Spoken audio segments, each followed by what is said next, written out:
আমার 25 নম্বর ব্যাচের এটাই ছিল ওয়াটারপ্রুফ মেকআপের ডেমনস্ট্রেশন। কিভাবে করেছি চলো তোমাদের সঙ্গেও শেয়ার করি। প্রথমে চারকোলের ওয়াইপস দিয়ে মুখটাকে ভালো করে পরিষ্কার করে নেবে।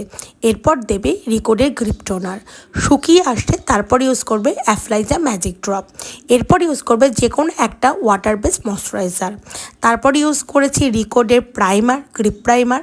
এরপর অ্যাফ্লাইজার প্যালেট থেকে স্কিন কারেক্টার, স্কিনকে কন্ট্রোর, বেস কালার এবং ব্লাশ আমি পুরোটাই এই অ্যাফ্লাইজার প্যালেট থেকে ইউজ করেছি, অবশ্যই ম্যাজিক ড্রপ দিয়ে। এরপর একটা হোজোর হাইলাইটার আমি স্কিনে অ্যাপ্লাই করেছি। কোনো রকম ফিক্সার ইউজ না করেই কিন্তু আমি ওয়াটার টেস্টটা করেছিলাম। তারপরে আমি ফিক্সার ইউজ করেছি। ফুল লুকসটা কমপ্লিট করার পর মডেলকে কেমন লাগছে, আর অবশ্যই এই টেকনিকে একবার মেকআপ করে দেখো, গ্যারান্টি দিচ্ছি গরমকালে মেকআপ কিচ্ছু হবে না। আমার কথা শুনে যেরকমভাবে আমি করলাম ঠিক করে দেখো, তোমাদের মেকআপ যেমন করবে ঠিক তেমনই থাকবে।